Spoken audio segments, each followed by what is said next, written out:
you have subcontractors who are not actually paying people properly, you want to know what's going on, or you could find yourself being liable. You're going to want to make sure these things are happening. And one of the safe harbor things you can get is you can require certain information from your subcontractors to make sure things are being done properly, since you're going to be on the hook for it anyway.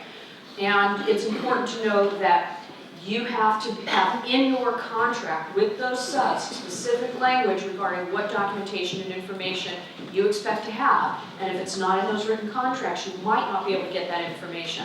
So it's very important if you're in the construction industry to review those contracts. Again, we mentioned there's new things in hiring. You cannot ask about someone's criminal history. It's a conditional offer of employment, but even once you do make that conditional offer of employment, you're limited as to how you can use that information and what sort of criminal convictions you can and cannot consider. There's some details in here on these pages, page 6 and 7. Important to understand that this new law, the ban the box, applies to employers of 5 or more because it's being handled under California's anti-discrimination statutes. And that is a statute that applies to primarily to employers of 5 or more. So please take a look at this. There's a procedure you need to follow, and if you do decide you want to ding somebody because of their criminal history, you also need to provide that person with an opportunity to rebut that. There's a number of procedures, and you need to follow those. Sometimes it's actually not as much of a problem as you may think, and we've encouraged our clients to give us a call. If you think that you have to ding somebody because of criminal background check, you may want to check with us just to make sure that you're not stepping on a landmine there. But it certainly is a big issue. There's been some legislation this past year clarifying some of the language in the statute because the ban the box went into effect last year. So it better not be on your employment application forms. You can't ask about it in interviews or anything else. You're just simply not allowed to have that information until and unless you put it as a contingency and an offer of employment. So there's some clarifications of how this works, what's relevant to the job in question, and some specific procedures that you do need to follow. A pilot program on page 8 that the Federal Department of Labor has put out. Now it's important to understand that the DOL is a federal department. And I want to make sure everybody is really mindful that there are differences between federal and state law. California is almost like its own country because while you have to comply with both the federal and state laws on particular topics, because California's laws are usually so much more stringent and have so many more requirements, it's not that the federal law is irrelevant, but I find people get in trouble all the time because they simply Google some area of law like Fair Labor Standards Act or wage and hour, and they get the federal law popping up and they think, oh, this is what I have to do. And for example, federal law has no daily overtime. California has daily overtime. There's dozens and dozens of differences simply on how you pay your employees. So when you get something like this, and you might hear about there's a DOL pilot program on wage and hour violations, and I'll mention what it is. You have to understand this does not have anything to do with state law.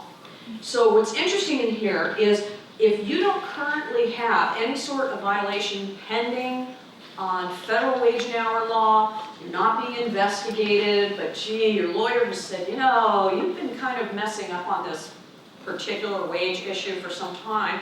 Well, there's this pilot program that's been expanded just for another few months now, where you can voluntarily go to the DOL and say, hey, here's 100% of what I would owe people if I came clean.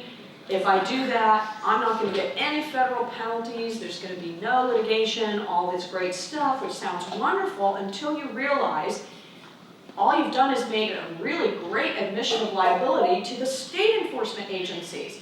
And it also probably means that there's overtime you didn't pay on daily overtime and a number of other things. So this is something that can actually still present something of a risk.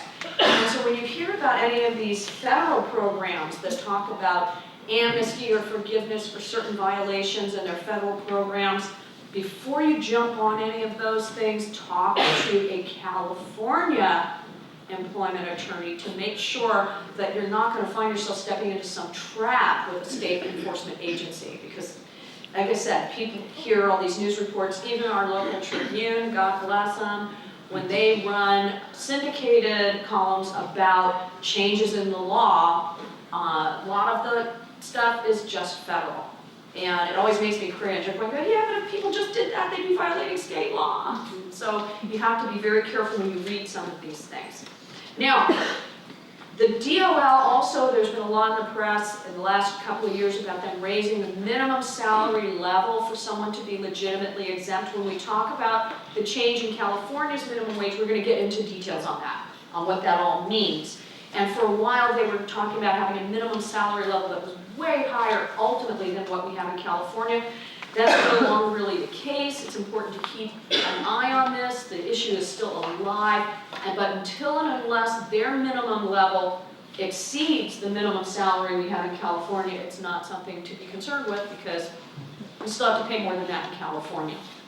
Now, I will mention a couple things. For those of you who have Department of Transportation drivers or other folks who are subject to the U.S. Department of Transportation drug testing guidelines, they're doing a new clearinghouse where employers will have to register with that clearinghouse so that there is a database regarding who's got positive drug tests and what's happening there. Be aware of that. They've also expanded the number of drugs, types of drugs that will be tested. So folks like our fabulous folks over here, Family Industrial Medical, who do drug testing, you're going to have some new panels to test for. So that's important to understand. Also, the federal government has updated the forms that they expect you to use if you have Family Medical Leave Act absences. Now, the Family Medical Leave Act applies if you have 50 or more employees. There's a comparable statute in California called the California Family Rights Act. You don't need to use the same forms. There are differences. For example, the federal form allows you to ask an ill employee or someone who has an ill family member what the diagnosis is. In California, you must never ask that kind of medical information. So while you do need to comply with the federal forms, that's a starting point to then make sure whatever you're doing will also comply with California's more stringent rules on what can and cannot be asked or put into that information.